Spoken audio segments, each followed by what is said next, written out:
Hi guys, welcome back to my YouTube channel. It's me Arun Shaji. അപ്പോൾ ഞാനിന്നുള്ളത് യാദ്ഗിരി എന്ന് പറയുന്ന ഒരു സ്ഥലത്താണ്. അപ്പോൾ നമ്മുടെ തിരുവനന്തപുരത്ത് നിന്നും 1200 സംതിങ് കിലോമീറ്റർ ദൂരെയാണ് ഈ യാദ്ഗിരി എന്ന് പറയുന്ന സ്ഥലം സ്ഥിതി ചെയ്യുന്നത്. കർണാടകയിലാണ്. അപ്പോൾ നമ്മുടെ യാദ്ഗിരി എന്ന് പറയുന്നത് ഇതൊരു കോട്ടയാണ്. ഇത് മെയിനായിട്ട് മേൽഭാഗത്തായിട്ടാണ് ഇത് സ്ഥിതി ചെയ്യുന്നത്. അപ്പോൾ നമുക്ക് ആ ഒരു ഇത് നമുക്ക് കാണാം. അതേപോലെ തന്നെ അതിലുള്ള പ്രത്യേകതകളും എല്ലാം ഞാൻ ഇതിൽ ചെറുതായിട്ട് കൊടുക്കുന്നുണ്ട്. അപ്പോൾ നിങ്ങളെല്ലാവരും എൻ്റെ ചാനൽ സബ്സ്ക്രൈബ് ചെയ്യുക, വിജയിപ്പിക്കുക. അപ്പോൾ ഞാനിപ്പോൾ ഇങ്ങനെ നടന്നുകൊണ്ടിരിക്കുകയാണ്. നമുക്ക് ആ ഒരു ഇത് കാണാം. ഓക്കെ, അപ്പോൾ വീഡിയോയിലേക്ക് പോകാം. ഹലോ ഗായ്സ്, ഇതാണ് ഞാൻ ഉദ്ദേശിച്ച സ്ഥലം. ഇതിൻ്റെ സ്ഥലപ്പേരോ കാര്യങ്ങളോ ഒന്നും എനിക്കറിയില്ല. പക്ഷേ ഇത് എന്തോ ഒരു കോട്ട പോലുള്ള സംഭവം ഇതിൻ്റെ മേളിൽ ചെയ്തിരിക്കുകയാണ്. ഞാനത് കറക്റ്റായിട്ട് ഞാൻ കാണിച്ചു തരാം.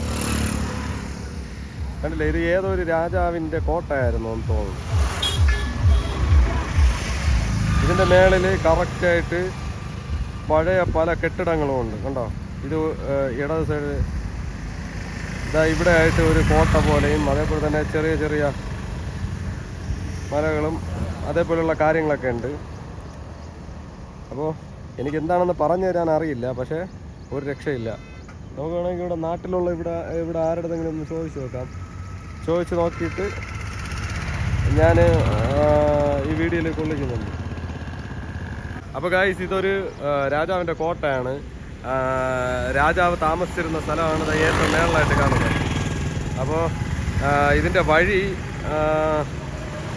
അപ്പുറത്തെ സൈഡിൽ കൂടെയാണ് ഇതിൻ്റെ വഴി പോകുന്നത്. ഇതിൻ്റെ താഴെ നല്ല അടിപൊളി വീടുകളൊക്കെ ഉണ്ട്. കണ്ടില്ലേ, ഈ ഭാഗത്തായിട്ട് ഒരു നല്ല സൂപ്പറായിട്ട് കല്ലൊക്കെ വെച്ചിട്ട് ആ ഒരു രീതിയിലുള്ളൊരു വീട് ചെയ്യുന്നുണ്ട്. ഇവിടെ ബസ്സും കാര്യങ്ങളൊക്കെ ബസ്സൊക്കെ ആക്കി പറന്ന് പോവാണ്, ഒരു രക്ഷയില്ല. അതേപോലെ തന്നെ ടിപ്പറുകൾ 12 ടിപ്പർ കിടപ്പുണ്ട്. അതേപോലെ തന്നെ ഇതിൻ്റെ താഴെയായിട്ട് ചെറിയ ചെറിയ മറ്റേ നമ്മുടെ ഈ വേലിക്കല്ല് അതേപോലത്തെ സംഭവങ്ങളൊക്കെ ചെയ്യുന്ന കടകളുണ്ട്.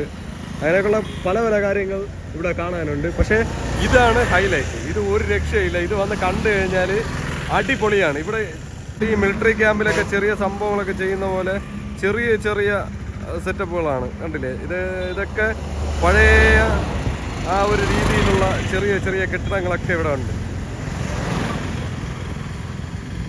എൻ്റെ ഫോണിൽ വലിയ സൂമിംഗ് ഒന്നുമില്ല, നിങ്ങളെല്ലാവരും അഡ്ജസ്റ്റ് ചെയ്ത് കാണുക.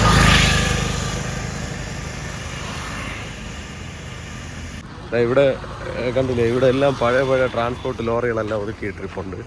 അതും പഴയ ഒരു ലോറിയാണ്, KA32 D1048 എന്ന് പറഞ്ഞിട്ട് ഒരു നമ്പർ. അതേപോലെ KA32 5501 എന്ന് പറഞ്ഞിട്ട് ഒരു നമ്പർ വണ്ടി. ഇതൊക്കെ പഴയ ലോറികളാണ്. ഒരു രക്ഷയില്ലാത്ത വ്യൂ ആണ്. എനിക്ക് ലോറികൾ ഭയങ്കര ഇഷ്ടമാണ്. കാരണം ഞാൻ പഠിച്ചത് വണ്ടി ഓടിക്കാൻ പഠിച്ചത് എല്ലാ കാര്യങ്ങളും ലോറിയിലൊക്കെയാണ് ഞാൻ പഠിച്ചത്. അപ്പോൾ എന്നെ സഹായിച്ചിട്ടുള്ള കുറേ പേരുണ്ട്. അങ്ങനെയൊക്കെയാണ്. അപ്പോൾ നമുക്കൊരു തൊഴിൽ പഠിക്കണമെന്നുണ്ടെങ്കിൽ ആരുടെയെങ്കിലും സഹായമില്ലാതെ ഒരിക്കലും പറ്റില്ല. അപ്പോൾ എന്നെ സഹായിച്ചിട്ടുള്ള കുറേ പേരുണ്ട്. അതായത് കണ്ടില്ല, ഇതൊക്കെ വണ്ടിയൊക്കെ ഞാൻ ഓടിച്ചിട്ടുണ്ട്, ഒരു രക്ഷയില്ല. ഇവിടെ ഒരു കണ്ടെയ്നർ ലോറി കിടപ്പുണ്ട്. അതേപോലെ തന്നെ ഈ കർണാടക, ആന്ധ്രാപ്രദേശ് ഈ സ്ഥലങ്ങളിലൊക്കെ നമ്മൾ വരുമ്പോൾ ഒരിക്കലും റോഡ് ക്രോസ് ചെയ്യുമ്പോഴെല്ലാം നമ്മൾ ശ്രദ്ധിച്ചു പോകണം. കാരണം ഇവിടെയുള്ള ആൾക്കാർ പലതും യൂസ് ചെയ്തിട്ട് അങ്ങോട്ടും ഇങ്ങോട്ടും പാസ്സായി പോകുന്നൊരു സ്വഭാവക്കാരാണ്. അപ്പോൾ നമ്മൾ സൂക്ഷിച്ച് യാത്ര ചെയ്തില്ലെങ്കിൽ നമുക്ക് പണി കിട്ടും. ഓക്കെ, അതിലെ ഈ ടൈപ്പ് പാത്രമാണ് ഇവിടെ കൊടുക്കുന്നത്.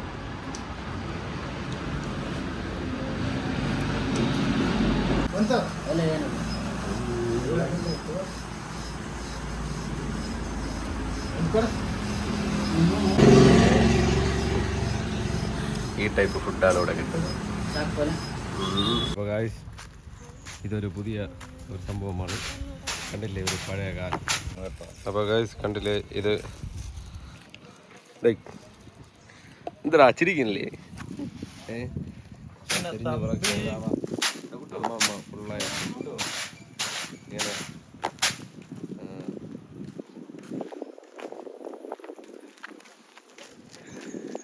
അപ്പോൾ ഇതൊക്കെയാണ് നമ്മുടെ നാട്ടിലെ കാര്യങ്ങൾ. നമ്മുടെ ഡാനി അണ്ണനും അത് കഴിഞ്ഞിട്ട് ഡാനി അണ്ണൻ്റെ കൂട്ടുകാരൻ ചങ്ക് ബ്രോയും കൂടെ അതാ നടന്നു പോവുകയാണ്. അയ്യോ, ഇത് നമ്മുടെ വണ്ടി.